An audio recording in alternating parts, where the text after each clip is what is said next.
Alright, what's up YouTube friends?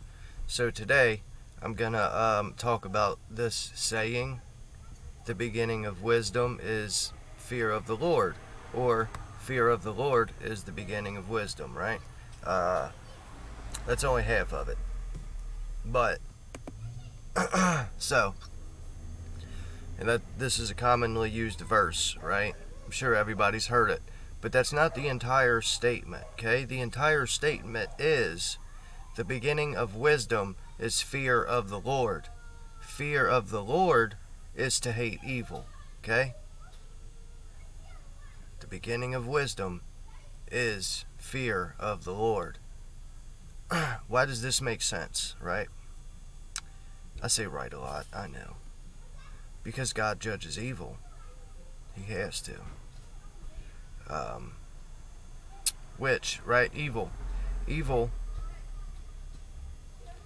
is just something that is outside of its intended purpose. Something that operates differently than how it was supposed to. A tree, for example. A tree that doesn't grow its fruit, right? Like an orange tree that doesn't grow oranges. Or a fig tree in the parable with Jesus that doesn't grow its figs. That is evil. It's not doing what it's supposed to do. A man that doesn't use reason is evil. God judges those things, right? The things that aren't doing what they were made to do, those are evil things, and God judges those things. That's just what it is. A man who doesn't think rationally and only reacts after something happens, right? They react with emotion. They react afterward. They respond with emotion. Those people can never be happy in life. Those people are thrown around with the waves and the tide of life. Life situations dictate what they do, right? If you get people in a state where they only react emotionally, you can then test and measure their reactions, and then you can throw them situations to make them do what you want them to do. And that's what's happening with the whole world right now. Everybody reacts emotionally rather than acting rationally. So, that's that. Right, so, these people are thrown around with life. Life situations dictate what they do, rather than them going forth to subdue the world, which is the point of being alive. These people are perpetual victims. Always. Always blaming things beyond their control. If this hadn't happened, then I could had. Or, oh, it's that person's fault. It's that thing's fault. They're always victims. Sometimes, right? Sometimes these people blame God himself. It's really, really crazy what people do to get out of responsibility. That's what it's all about. Personal accountability. The Lord God above, right? He doesn't see you do something and then smite you, okay? He set rules down, right? And if you are within these rules, these laws, obeying them brings about growth, right? And eventual illumination. But breaking these laws, right, and living outside of these laws that are written on the conscious, it changes who we are, because it forces us. We have to mentally hide from what we've done, and therefore we reject the truth. It's all psychological. Hide from what we've done, and eventually it brings about the inevitable consequence. Okay, because you can't live outside the law and expect to be prosperous. That's death. You don't. Anyway, and that is why the beginning of wisdom is to hate evil. When you hate evil, you remain within the law, because evil is nothing more than breaking God's laws. That's it. When you're within the body of natural law, right, you can begin the process of learning. Begin the process of learning. It's the beginning of wisdom. And then as long as you remain in the law, you can grow. But if you step outside the law, you're going to be cut down. So, Hating evil is where you start. Loving God's law and hating everything outside of it. It's all death out there. The God of life. This is cyclical, right? It's a circle, it's a cycle. It all plays into itself. So, sorry if I repeat shit. Anyway, God loves wisdom, and wisdom is to hate evil. God hates foolish things. If you've read the Bible, that's obvious. And evil and foolish are the same thing, right? And that also includes ignorance, selfishness, darkness. Those are all words that mean evil, basically. Proverbs chapter 4, verses 6 and 7. Do not forsake wisdom, and she will protect you. Love her, and she will watch over you. Wisdom is supreme. Supreme. Therefore, get wisdom. Though it costs all you have, get understanding. Nothing's more important. I value it above everything. I would rather know everything and be wise than have this entire world. I have a saying, right? And I had this on my phone for a while. And it goes, true knowledge is knowing nothing. Presuming to know is a disease. It's true. Presuming to know is a coronavirus. Mind. It spreads fast, right? The lies, the falsehoods that are believed, they spread fast and they kill spirit and intellect. Just think about it.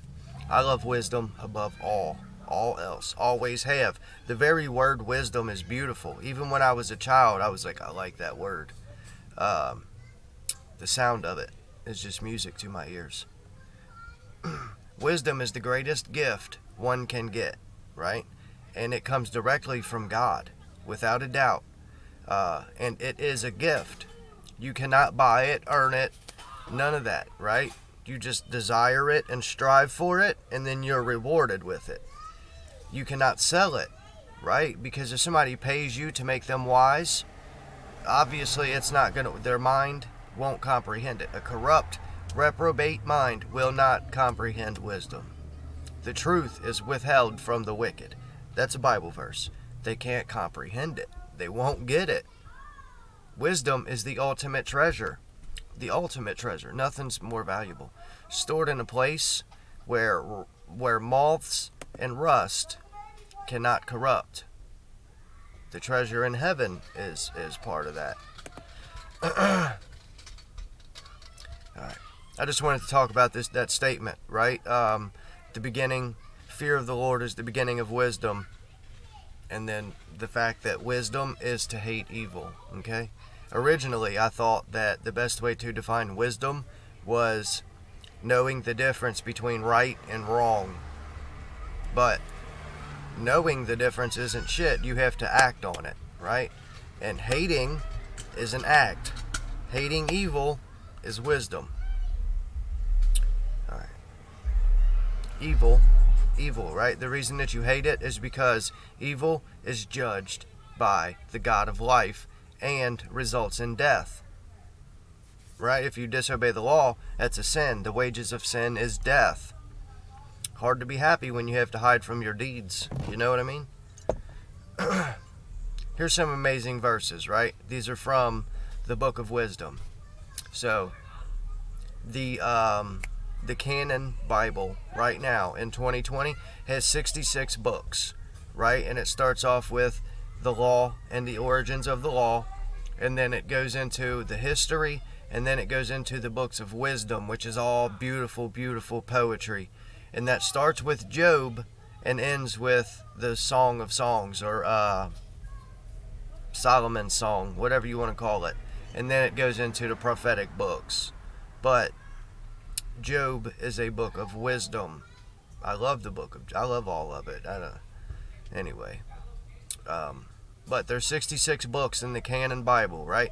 My Bible is New American Standard Bible or some shit, and it uses, how to put that? It uses all the ancient sources, okay?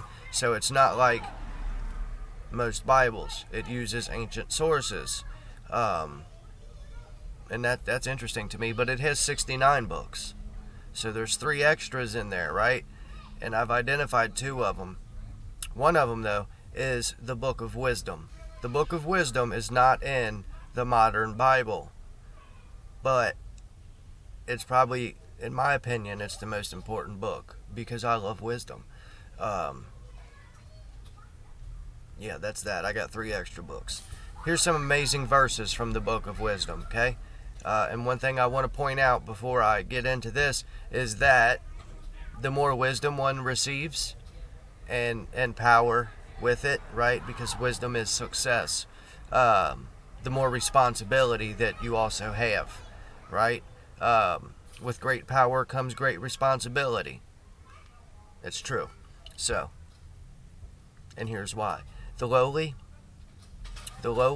may be pardoned out of mercy, but the mighty shall be mightily put to the test. If you have wisdom and you have power, then you have to do wise, powerful things. Now, onto these verses, right? This is Book of Wisdom, chapter 6, starting at verse 12. Resplendent and unfading is wisdom, and she is readily perceived by those who love her and found by those who seek her. Yes, it consistently throughout the Bible, the spirit of wisdom is always a female. Always. She hastens to make herself known to those who desire her. One who watches for... Yeah, this right here blew my mind about a year ago. Chapter 6, verse 14. One who watches for her, wisdom. One who watches for wisdom at dawn will not be disappointed. Okay? Now, why? Why should one watch for wisdom at dawn? I don't know. I don't know yet. But I do know that in the Psalm 15:5, maybe, that says, God is in the woman will not be moved. When dawn comes, God will help her. Right? They're related. I would bet money that these are talking about something. There's a middle ground there, if you know what I mean. So, anyway. Oh, here's why. For she will be found sitting at the gate. Now we have to ask, what is the gate? So, one who watches for her at dawn will not be disappointed, for she will be found sitting at the gate. What is the gate? Let's go on. For setting your heart on her is the perfection of prudence, and whoever keeps vigil for her is quickly free from care, because she makes her rounds, seeking those worthy of her, and graciously appears to them on the way, and goes to meet with them with full attention. Interesting. For the first step toward wisdom is an earnest desire for discipline. Discipline is key. Then, care for discipline is love of her. Love means keeping of her laws. To observe her laws is the basis for incorruptibility. Now, this is also something that is consistent throughout the Bible, right? Love means keeping those laws, right? Jesus said, if you love me, keep my commandments. God said, if you love me, keep the commandments. Wisdom, if you love her, that means keeping her laws, right? So if you keep the laws of the state, who do you love? Who's your master? The state. You cannot serve God and mammon. So, that's an interesting verse, right? If you got time, look up the Book of Wisdom because it is magnificent. We're going to jump over to chapter 17, okay? And this is good stuff here. Chapter 17, starting at verse 1. I too am immortal, the same as all the rest. And of course, this is King Solomon. I am the same as all the rest, and a descendant of the first one formed of earth, right? Think on that. And in my mother's womb, I was molded into flesh in a 10-month period, body and blood from the seed of a man, and the pleasure that accompanies marriage. Obvious what he's talking about there. And I too, when born, inhaled the common air, and I fell upon the kindred earth. Wailing, I uttered that first sound common to all. It's a cry. In swaddling clothes and with constant care I was nurtured. For no king has any different origin of birth, so please quit saying, not you. I wish people would really quit saying reptilians rule the world, because that shit ain't true. Reptilians are what the common folk are. Their reptile mind's active, and every time they hear something, they either fight or they run. Reptile brain. I made a video about that. So, in swaddling clothes and with constant care, I was nurtured, for no king has any different origin or birth, period. One is the entry into life for all, and in one same way they leave. Everybody came here the same way. Everybody's leaving here the same way. Nobody comes back, period. So, therefore I prayed, and prudence was given me, and I pleaded, and the spirit of wisdom came to me. I preferred her to scepter and throne. I preferred wisdom to power. Same. And deemed riches nothing in comparison with her. Nor did I liken any priceless gem to her, because all gold, in view of her, is a bit of sand. And before her, silver is to be accounted trash. I feel the same way. Beyond health and beauty I loved her, and I chose to have her rather than the light, because her radiance never ceases. We'll get into this, because that's just a really strange statement to make. But keep that in mind, because it's going to bring that back up. I chose to have her rather than the light, because her radiance never ceases. Yet all good things together came to me with her, and countless riches at her hand. I rejoiced in them all, because wisdom is their leader, though I had not known that she is their mother. Now, if anybody, I just made a video recently, it was the roadmap to heaven. Who's the mother? The mother of all free men. So, sincerely I learned about her, and ungrudgingly I do share. Her riches I do not hide away, for she is an unfailing treasure. Those who gain this treasure win the friendship of God, being commended by the gifts that come from her discipline. Now God grant I speak suitably and value these endowments at their worth, for he is the guide of wisdom and the director of the wise. God grants wisdom, period. For both we and our words are in his hand, as well as all prudence and knowledge of crafts. Skills, crafts, you know what I mean? You know what I mean here? Yeah, whatever. I try not to go into random explanations, but I still do.